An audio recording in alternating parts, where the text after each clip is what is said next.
Assalamualaikum warahmatullahi wabarakatuh. Alhamdulillahirrabbilalamin, kita bisa bertemu kembali. Bagaimana keadaan kalian? Semoga selalu dalam keadaan sehat walafiat.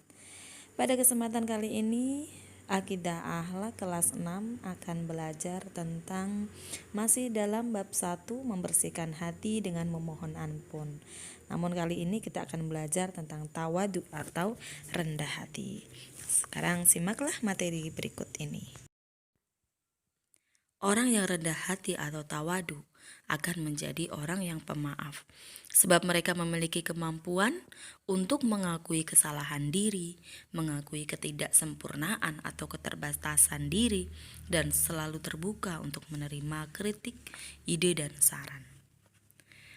Jika dia salah sama orang lain, atau menyakiti hati orang lain, atau membuat kecewa orang lain, ia akan segera minta maaf dan memperbaiki diri. Dan ketika dia mendapat kritik, saran, ide, masukan dari orang lain, ia tidak marah. Justru berterima kasih karena telah diingatkan dan akan berusaha untuk menjadi lebih baik lagi. Sikap tawadu telah dicontohkan oleh Rasulullah Shallallahu Alaihi Wasallam yang diceritakan sahabat Abu Hurairah radhiyallahu anhu. Abu Hurairah bercerita, suatu ketika aku masuk pasar bersama Rasulullah Shallallahu Alaihi Wasallam. Rasulullah berhenti membeli celana dan berkata, pilihkan yang baik loh. Mendengar suara Rasulullah, si pedagang celana pun melompat dan langsung hendak mencium tangan beliau. Rasulullah menarik tangan beliau sambil bersabda, itu tindakan orang asing terhadap raja mereka. Aku bukan raja, aku hanyalah laki-laki biasa seperti kamu. Kemudian beliau ambil celana yang sudah dibeli. Aku berniat membawakannya, kata Abu Hurairah. Tapi beliau buru-buru bersabda, pemilik barang lebih berhak membawa barangnya. Subhanallah, demikianlah rendah hati tawaduknya beliau. Meski beliau nabi, tapi dia tidak mengharap penghormatan. Dia tidak butuh kesombongan, apalagi mengharap pujian dari orang sekitarnya. Karena beliau merasa hanyalah manusia biasa sama dengan orang yang di sekitarnya. Beliau menyadari hanya Allah lah yang berhak dihormati. Hanya Allah lah yang berhak kita puji. Hanya Allah lah yang berhak sombong. Karena dialah, Allah lah yang maha sempurna. Ciri-ciri sifat rendah hati dan pemaaf. 1. Tidak berambisi menjadi orang yang terkenal. Dia tidak butuh dipuji, disanjung. Bahkan jika dia berbuat kebaikan, dia berusaha agar kebaikannya itu tidak dilihat orang lain. Yang kedua, menjunjung tinggi kebenaran atau sportif dan bersedia menerima kebenaran atau jujur. Jika dia salah, dia akan mengakui kesalahannya. Sebaliknya, jika memang orang lain yang lebih benar daripadanya, dia akan mengakui kebenaran orang lain tersebut. Yang ketiga, tidak malu bergaul dengan fakir miskin. Ia tidak akan memilih teman dalam bergaul. Dengan siapapun orangnya, ia mau berkawan. Dengan yang kaya, yang miskin, yang cantik, yang jelek, yang tua, yang muda, yang besar, dan yang kecil, ia mau bergaul dengan mereka. Yang keempat, ringan tangan atau suka membantu. Dan yang kelima, mudah mengucap terima kasih jika ada orang lain yang berbuat baik padanya, dan mudah mengucap minta maaf jika dia salah. Kemarin kalian sudah belajar tentang pengertian istighfar, kemudian luasnya ampunan Allah, dan tadi kita telah belajar tentang tawadu dan pemaaf.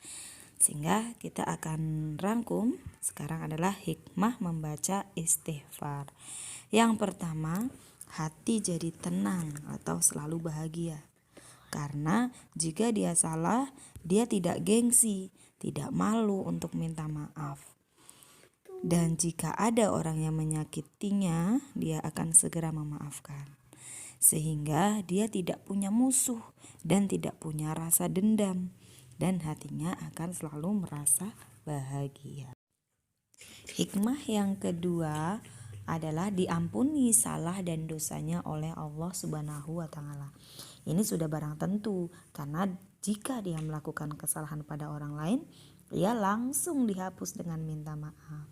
Dan jika dia melaksanakan kesalahan kepada Allah, ia pun langsung beristighfar. Jadi akan selalu diampuni salah dan dosanya oleh Allah. Kemudian yang ketiga adalah diberikan kelapangan rizki. Nah, ini karena hatinya tenang, jadi dengan mudah Allah memberikan jalan rizki baginya. Dia banyak kawan, banyak saudara, banyak orang yang menyukainya, banyak orang yang menolongnya. Nah, karena dengan perantara mereka lah jalan rizki Allah datang kepadanya. Hikmah membaca istighfar yang keempat adalah selalu memiliki sikap rendah hati dan tidak sombong. Ya, karena orang yang selalu beristighfar berarti dia sadar bahwa dia tidak sempurna, yang masih sering berbuat salah. Dia butuh ide, kritik, saran, dan masukan yang membangun dari orang lain. Jadi apa yang mesti dia sombongkan karena dia masih banyak kekurangannya. Memang tidak sedikit manusia yang enggan memaafkan kesalahan seseorang karena rasa gengsi, malu, takut dipandang rendah dan sebagainya. Namun perlu diingat bahwa menjadi seorang pemaaf memang sulit. Namun kalau dapat melakukannya, kita menjadi orang yang hebat, berjiwa besar, dan menjadi manusia yang mampu meraih kemenangan yang sebenarnya karena dapat mengalahkan hawa nafsu.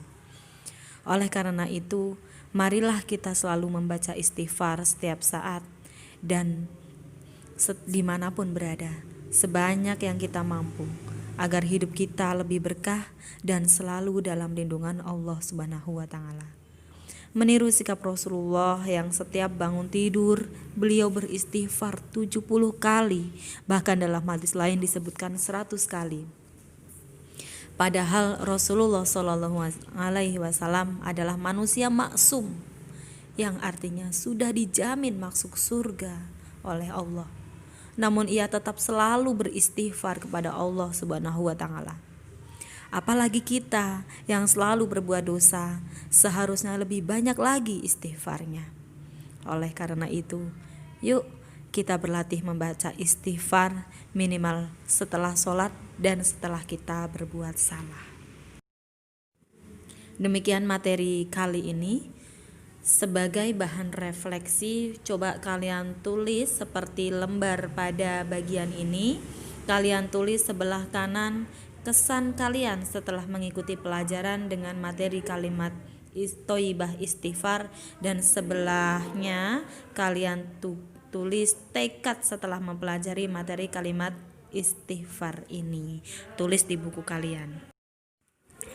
Sekarang di lembar berikutnya, setelah kalian melafalkan kalimat Thayyibah istighfar secara individu, sekarang bagaimana cara agar kalian dapat membiasakan membaca istighfar sehari-hari? Berikan jawaban dan tulis pada buku kalian pula, seperti contoh pada bagian ini.